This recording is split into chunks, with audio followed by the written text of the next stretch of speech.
What is up, everybody? We are here with another episode. We got a special guest with us today. I'm really excited about this, brother. Really humbled that you would join us today. Man, humbled that you have me. Man, it's a privilege for us. I was sharing with you off camera, but watch all your stuff on YouTube. Dope. And you've just been a source of encouragement.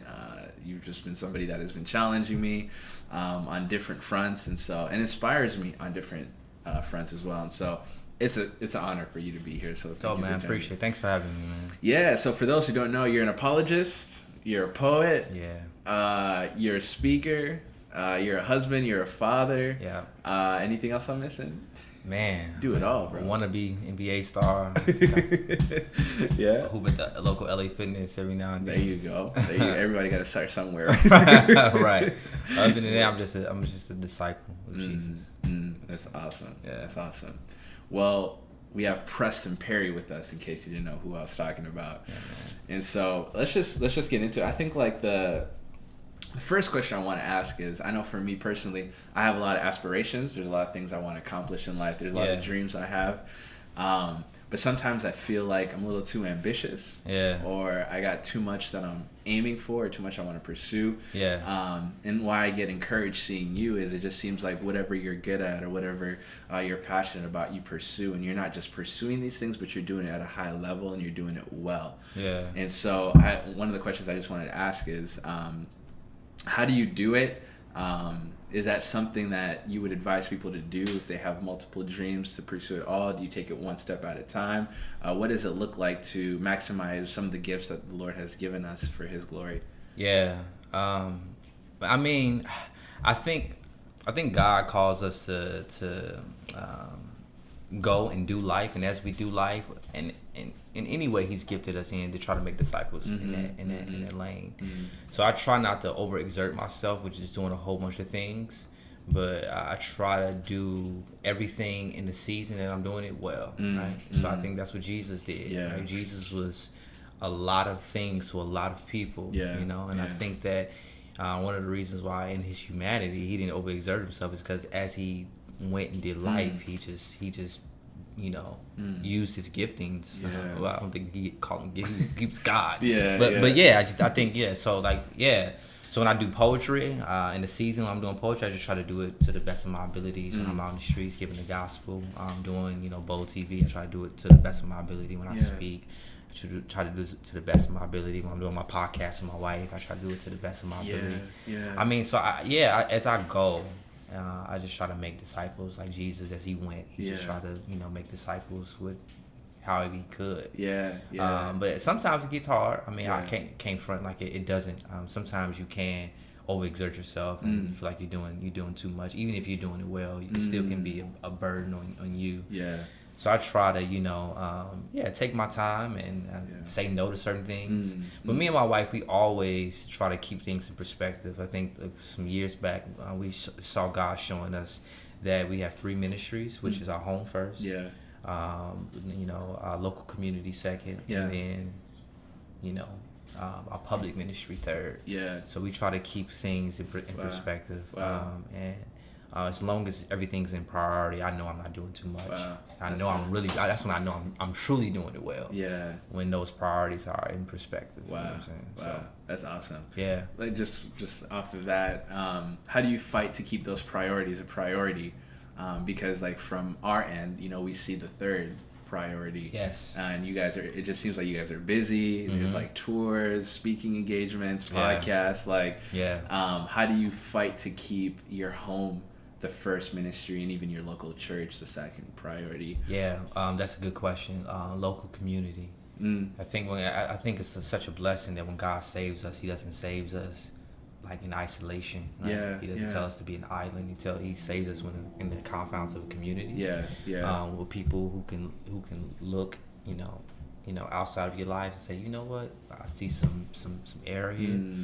And I think one of the tragedies that a lot of Christian artists, speakers, public ministers can do is have people on the weekends who follow them try to confirm where they are in Christ.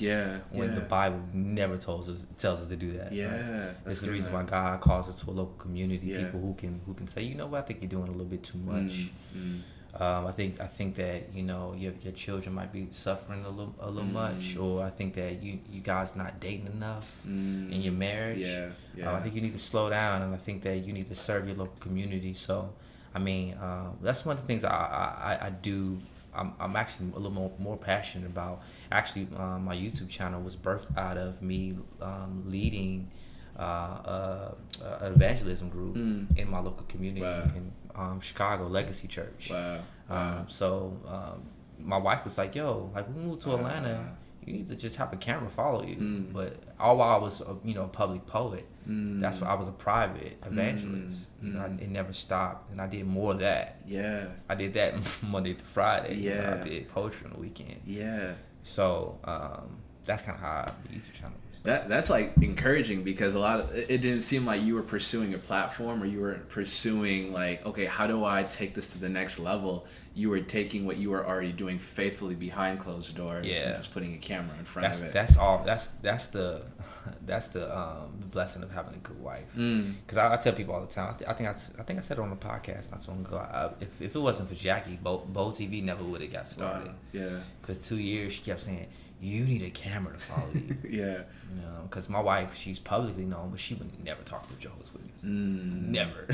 It's just not. I mean, some people are not just wired for that.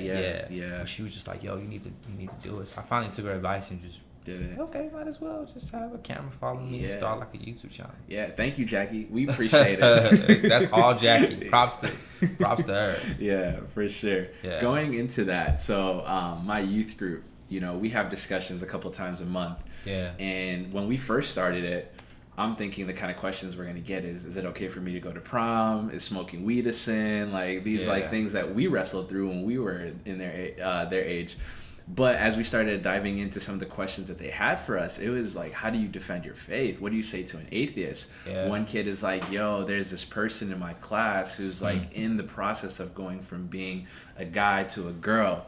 How do I, like the transgender movement, like what do I do with that?" And I was like, I don't know if I'm prepared for this, I was like, this is a great question, so I love it. And at 13, 14, 15, they're thinking through what I started wrestling through in college. Oh, wow.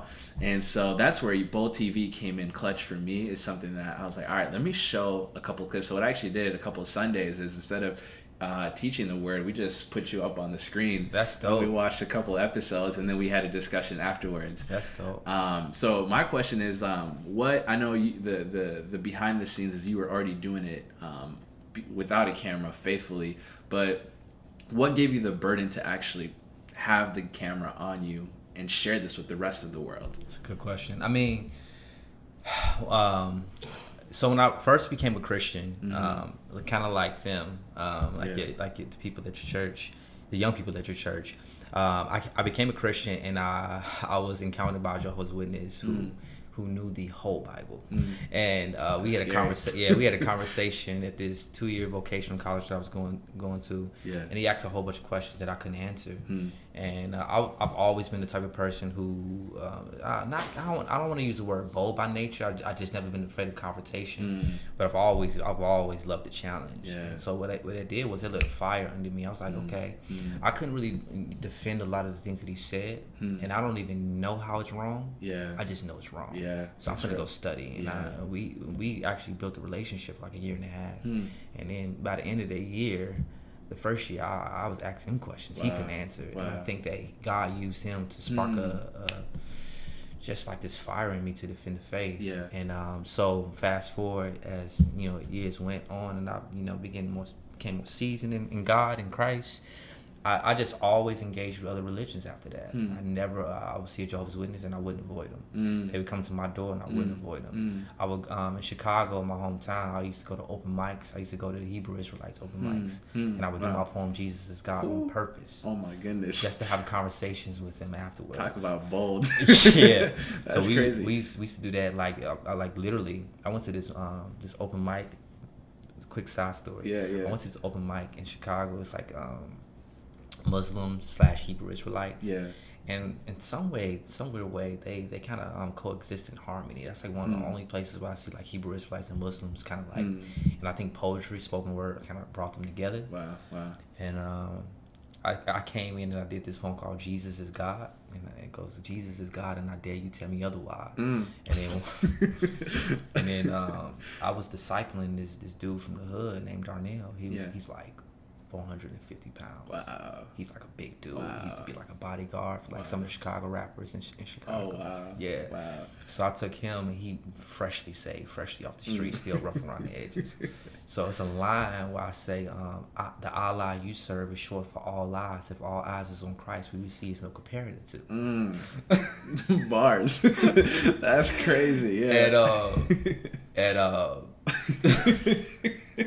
And both. They kind of like looked at me with like they finna take my head off, and Darnell stood up. Anybody touch my mans, I'm taking your head off. I said, oh my gosh. I had to stop the poem, Darnell. Don't do that. That happened in the middle of the poem. In the middle of the poem. Oh my goodness. You know what I'm saying? That's when I was bold, but I wasn't as wise. Yeah. So I should have had him in that environment. But yeah, it like lit a fire, in me or whatever. To answer your question, fast forward a couple of years later. Yeah. I was like, man, I was on YouTube, and I love Ravi. Yeah. And I love all of these apologists that I learned from and studied and read. But like the only person of color who I really admired was kind of Ravi. And I was like, man, I want to see more people who look like me, passionate about defending the faith. Yeah. Because I think that's one aspect of sharing the gospel that we miss. Reaching out to people in other religions. So with that conviction, with that desire, along with my wife encouraging me, to start like she didn't even say YouTube channel. She was just like, put it on Instagram, do something, just do a ministry with this. Yeah. I just was like, okay, cool. That's when I was like, I'm gonna start Bold TV. Yeah.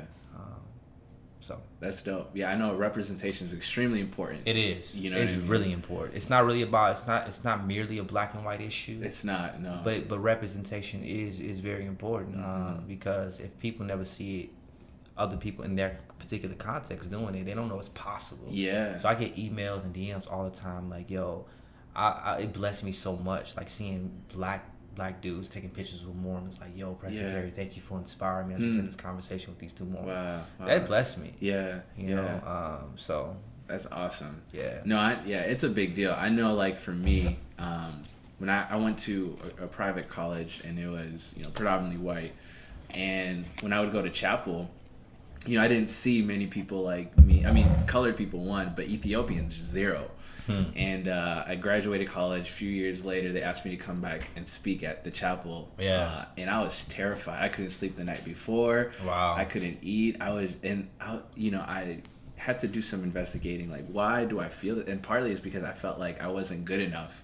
And I felt like I wasn't good enough because I had never seen somebody like me do it. Yeah. And so it wasn't necessarily what I'm bringing to the table. It's who was bringing something to the table. Absolutely. And that's good. That's why it's so encouraging to see you defend the faith and be somebody of color. That's encouraging. I'm going to keep doing it just because you said so. For sure. For sure.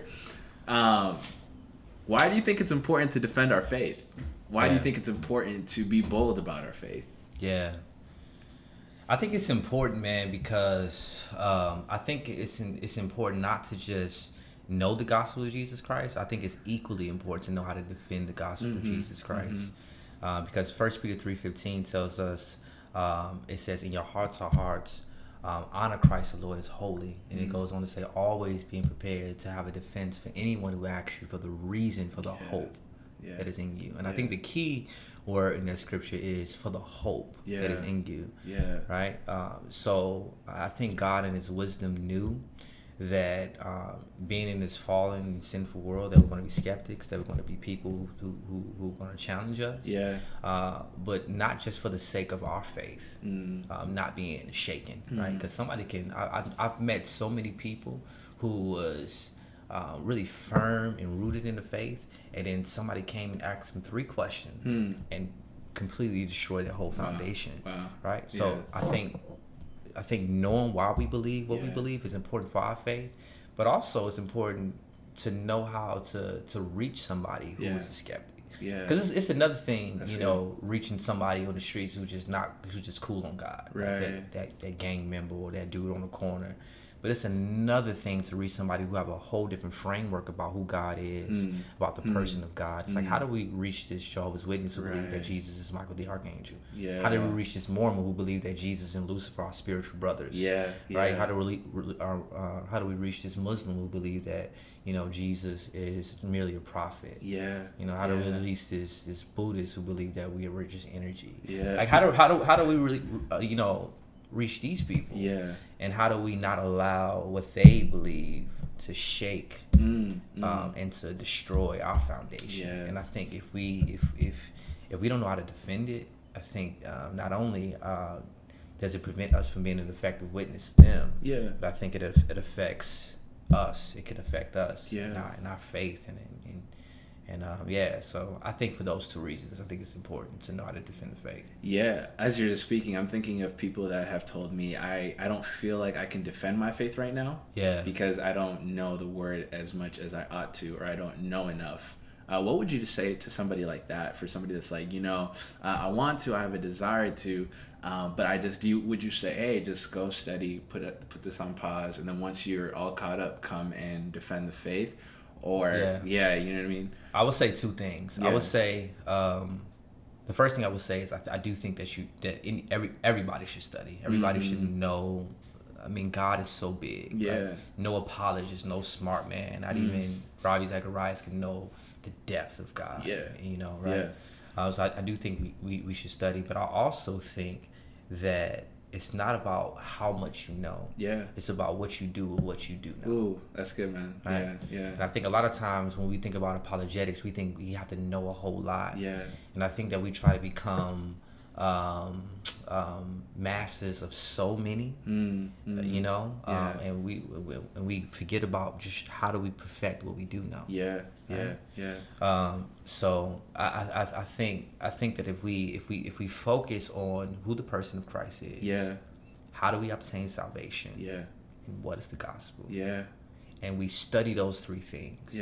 I think that you can be able to defend the faith against anybody. And now, when you do defend the faith, what I tell people all the time, you're going to it's going to be times where you don't have an answer, and that's fine. Because what happens is you're gonna have an answer the next time. Right. That's good, man. And I think the number one thing about apologetics is not about about studying, you know, outside of having a conversation. The way I've really learned is through conversation. Wow. It's not about necessarily having my face in the books. That's an aspect of it, right? Right now, I'm reading the Book of Mormon, right? But I learned the most by talking to Mormons about, like, okay, I don't have an answer for you right now. But next week I will. Right? And I think that's why I think engagement is so important. And I think that if we're afraid of rejection, if we're afraid of being like looked at like we're stupid, I think that we'll never learn. Right? That's good. So I think engagement is key. That's awesome.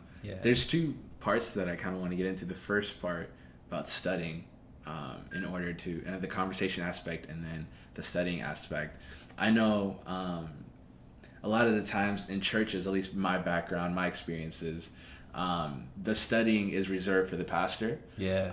Knowing the word is reserved for the pastor or the leaders of the church, the deacons, what have you. Why do you think that is, and why is that a problem? A culture. Not Bible. It's not Bible. It's culture. And I think that I think naturally we as men, we have this hierarchy in our hearts that tells us that this type of information is reserved for this particular group of people. And we need to be sheep, and we need to be, you know, listeners. And that's just not true. Right? That your pastor is a disciple. That's like good. You know what I'm saying? That's good. He's a disciple before he's a pastor. Right. And that's the reason why I love the Apostle Paul. Right? He had this title, but he never said, I'm the Apostle Paul. He always says, I'm Paul, an apostle of God. Right? The apostle never really came before. Right? That's good. He was Paul. He, like, if God called him away from being an apostle, he was still gonna be Paul. He's still gonna be a disciple. Right. And I think that if we understand that God has called us to roles, but those roles don't govern how much knowledge we take in. and how much knowledge we should take in, that we should all be faithful into exploring this beautiful God that we serve. Yeah. And yeah, pastor is just a role. And I think that sometimes in our churches we're taught that, our pastor should know this and we should know that. It's like, no, our pastor should know all of these things so we can know. Yeah. Right? That's good, man. Right? Yeah. So he can teach us and through wisdom and through biblical knowledge and all of that. Yeah. So I just think it's bad. It's bad culture. Yeah. Practices. Yeah. Yeah. And it's not Bible. Yeah. It's not Bible at all. I think when the scripture that I talked about earlier, 1 Peter 3:15.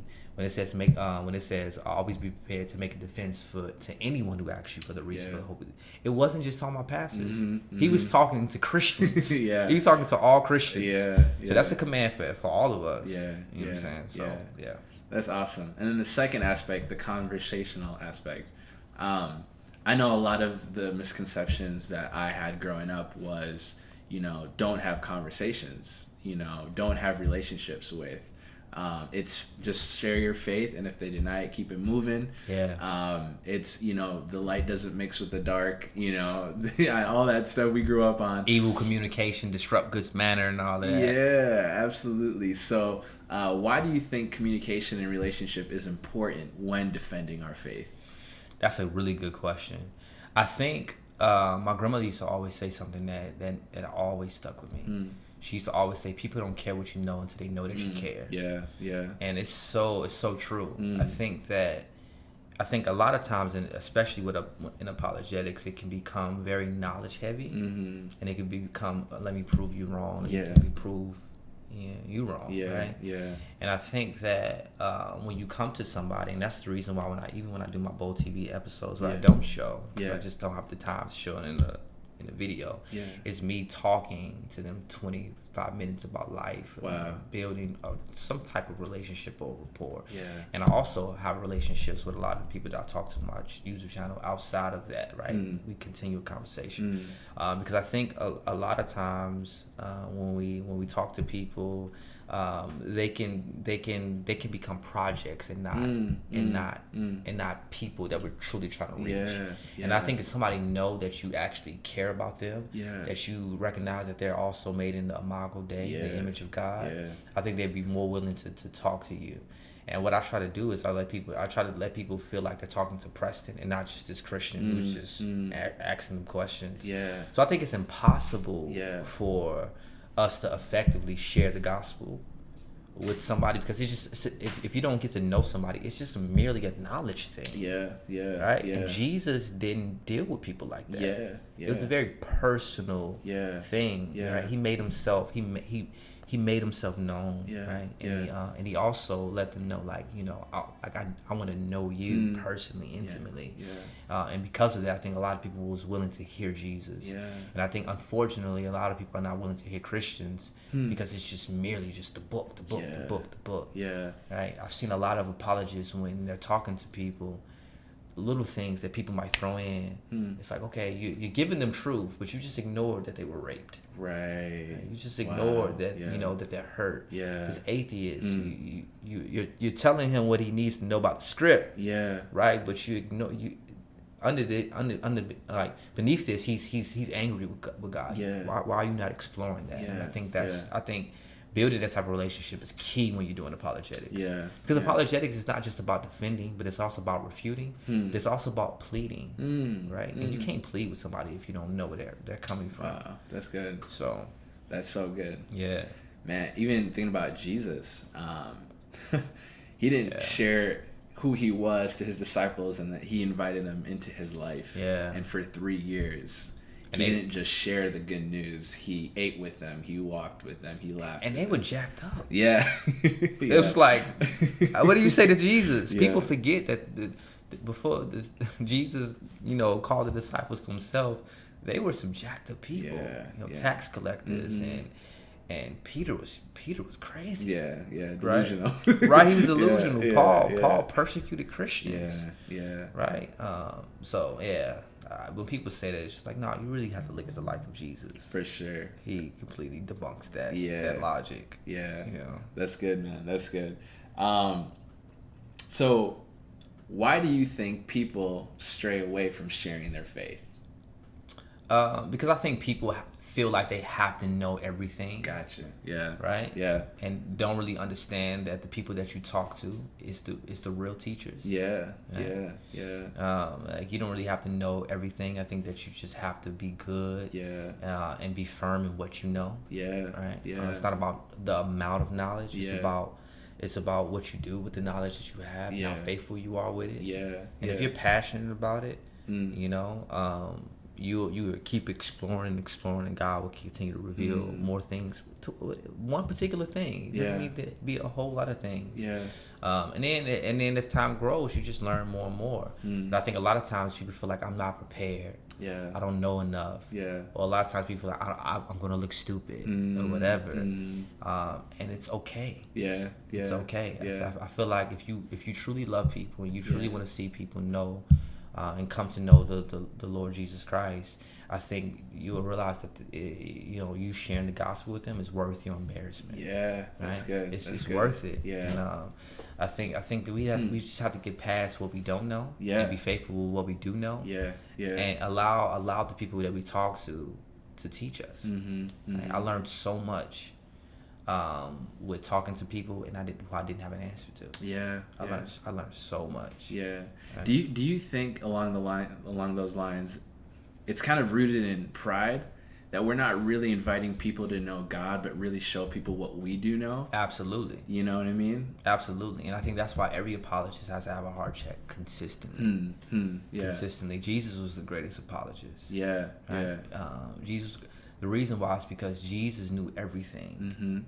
But he still asked great questions. Yeah, yeah. And he still loved people in the way he did apologetics. Yeah. And what I want to show people is that apologetics is not about it's not a head thing. It's not merely an intellectual thing. It is first a heart issue. It is a heart thing. Yeah. Right? And if we don't check our hearts, we'll never see that it's a heart issue with that Mormon or that Jehovah's Witness or that Muslim. Yeah. Right? Yeah. We'll see his knowledge. Yeah. And we'll say, let my knowledge challenge his knowledge. Yeah. Not allow what I know to impact his heart. Yeah. And I think that's what Jesus did. Jesus knew everything. Yeah. But he didn't come to have an intellectual debate. Yeah. He came straight for the hearts of people. Yeah. Right? He asked a good question. Even when he walked up to the Samaritan woman, he says, like, where's your husband? Yeah. He knew the question to that. Yeah. Right? Yeah.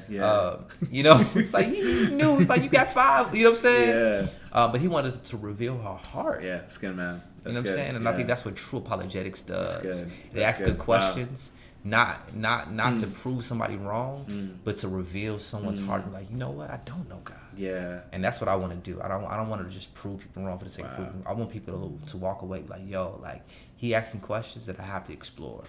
Wow. That's all I want to do. That's beautiful. Yeah. I kind of saw that a little bit in the last one that you posted with the Mormon. Yeah. I mean, at the end, he's a little He's antsy. mad. He was mad at me. Yeah. And I love how you just stopped and you're just like, yo, I care about you. Yeah. You know? And I care about truth. And that was important for, like, even for the youth group to see that it wasn't just you showing him this is the way, the truth, and the life. But, hey, like, I care about you. I care about you more than I care about this conversation and who's right or who's wrong. And even the approach you took was, I'm seeking truth. So if I'm missing something, let me know. Yes. You know what I mean? Yeah. And I don't mean to cut you off. Yeah. I do that with everybody. Yeah. I don't come as a person like, I believe that I have the truth. Yeah. I don't believe they have the truth. Yeah. But at the same time, I want to give them a fair opportunity to reveal what they believe is true. Yeah. And let's explore it. Yeah. Because I think that's what 1 Peter 3:15 tells us. Yeah. It tells us to have confidence in what we believe. Yeah. And because I have so much confidence in what I believe, I'm very fine with you laying out what you believe. Yeah. And let's compare these things and let's discuss these things. Yeah. And I think it's fair to them, and I think it gives them dignity and respect. And I think that's very important. Yeah. But I also think that we have to ask ourselves, like, you can answer a lot of the hard questions that I'm presenting to you. So I think that's what happened with the Mormon. It was like, okay, we both land what we believe in. Yeah. I'm answering all your questions.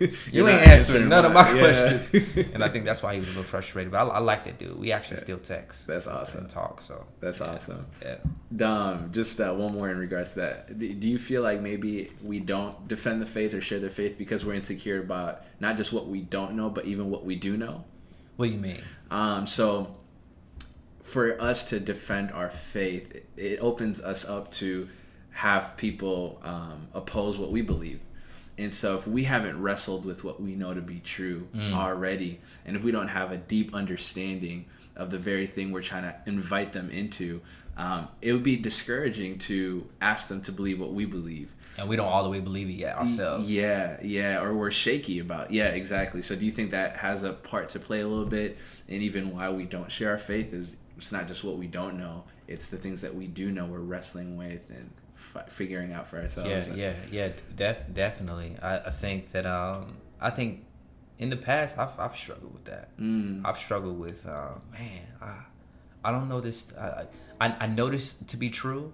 But sometimes I question. Yeah. Sometimes I question, and I think that's when our alone time with God really comes into play. Yeah. Because after everything after all the knowledge that we have obtained, we have to understand that salvation and belief in God is a gift. It's still a gift. Wow. Yeah, that's good, man. Right? Yeah. Because I can study all I want to study. Yeah. But if God doesn't consistently grant me with the gift of faith, I'm not going to believe. Right. And this is the reason why so many scientists can or historians can study about God and and never believe in him because they haven't been granted the gift of faith. Yeah. Right? Yeah. This is the reason why Richard Dawkins, the most famous atheist in the world, can know all of these things about God and not believe in him. And I think that's when we have to. I think that's when we're reminded as apologists or just people who are studies of the word. Period. Yeah. That it's not this intellectual thing. Yeah. It's a personal relationship with Jesus. Yeah. It's like when all I know is in question. It is not this. It is this. Yeah, man. That's good. I'm still somebody who's affected by this thing called the fall and sin. Yeah. And even after all I know, I still question. Yeah. Because I'm struggling with this gift that God has granted me. Yeah. So that's when I go back and I say, God, help me to believe all the things that I've studied. Yeah. And I have to consistently do that. That's good. I think that's the truth for every Christian. So that's awesome. What is it? I mean, I know you alluded to earlier that you're by nature a little bit bold already, but what does it look like to be bold in our faith? I think of Paul, and Paul is defending the faith in boldness without apology, and he's paying the consequences for it. Yet when he writes to the church, he asks, "Pray that I may be bold." And I remember reading that and being like, bro, being bold is what got you in this position. Why are you asking for more boldness? What is boldness to you? What does it look like to be bold in defending our faith? And how do you even be bold in seasons where intellectually or mentally you're wrestling to even believe that this is true? Yeah. That's good what you just said about how Paul prayed for boldness. Because I think boldness, it can look like foolish bravery real easily. Yeah. I think when you look at Paul, it was a dependency on God consistently. I think about the second time Paul was in prison in Rome, and he was writing to Timothy when he was in Ephesus, and he says something very powerful. He says, "I'm in jail. I'm in prison, bound in chains." He says, "But the word of God is not bound. Yeah. The word of God is not in chains." Yeah. He goes on to say, "Therefore I endure everything for the sake of the elect, that they might obtain salvation with eternal glory." Yeah. And I thought about so much boldness in his statement. Yeah. And the reason why he was so bold, because he didn't have a dependency on who he was naturally, who his dependency was on the fact that God was going to do a work with him in this jail. But you have this foolish bravery that looked like boldness. Like when Peter chopped off that dude's ear, the guard ear in the Garden of Gethsemane. It's like, no, you're not bold. You're just kind of a irrational fool, Peter. And I think sometimes we can, and to be honest with you, I have a little bit of both. I was ignorant when I was in the world. I was bold. I was the type of person, you know, in my school, when my friends wanted to fight somebody, I would swing on them first. I was that type of person. It's like, oh, you're so bold. And I was prophesied to me one time, like, God is going to use that. You know. But then when I came to I was never scared in the world. But when I came to the faith, it was moments where I was scared to share the gospel. And I was like, okay, why am I truly bold in this? And God revealed to me, he was like, because this is different. This is a spiritual war. Wow, that's good, man. In a spiritual war, you need more than just this natural bravery. You need supernatural boldness and strength. So I think to be bold in the Lord, it is a dependency that you have to have in God to fight against this war of spiritual wickedness, high places. I think that you need God's help to be bold. So I hope I do a good job of relaying that. I tell people all the time, like, I don't want people to think that I'm just this bold guy. Like, it's the Holy Spirit. Wow, that's good. How do you, in your dependence, not lose sight of that? Because, like, I know if I'm giving a sermon, I'm like, before I go up there, I'm like, God, I really need you. And I got nothing to offer. And, Lord, just help me communicate your truth. And then, he shows up. And I know he shows up, and you see the Lord's word working in his people, and you start seeing that a little bit more, and you start thinking, I got this. I've seen how it's played out. It went well for me the last couple of times, and then you just start losing your dependence on God, and then God will always do something to show you really had nothing to do with it to begin with. But how do you, like, stay consistent in your dependence on God for boldness, because it's so easy to see results and think you had something to do with it? I think what you just said. I think because God is such a loving God. He chastises those he loves. And I think a lot of that chastising is, okay, let me remind him that it's me. Because I think that God gives us gifts, and then he gives us the power to operate these gifts. And I think because we're the one doing the gift, it's real easy to lose sight of the gift giver. Right? It's real easy to say, oh, man, I'm killing this. And I think that naturally I've been gifted with the gift of communication. Me and my wife. We just, God is in his wisdom and his love, he just made us communicators. So it's real easy to be like, yo, I know how to talk to people. I know how to read people. I have good discernment. And then there's those questions I get sometimes. It's like, okay, I don't know what to do with this. Like this last conversation I had on the streets, I think I'm gonna release it in a couple of weeks on Bold TV. I was talking to this one girl who she basically believes in energy and like we are the earth, and I don't believe in God, and God doesn't exist or whatever. And it was just like, okay, I can deal with this conversation. I've studied this stuff or whatever. Let me, and then she was just like, okay. I asked her some questions she couldn't answer, and I explained some things. And she was like, okay, why did God let me get raped? I was like, whoa. And at that moment, I was like, okay, I need you to help me, God. And then all this anger started coming out, like about how she got raped and how God wasn't there, and she waited for God. Why didn't God come?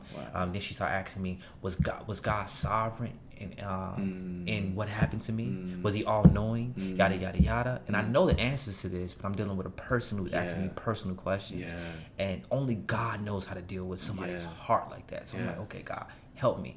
This is when knowledge and what you know goes out the window. It goes out the window. It completely goes out the window. It's like, okay, what do I do with this, God?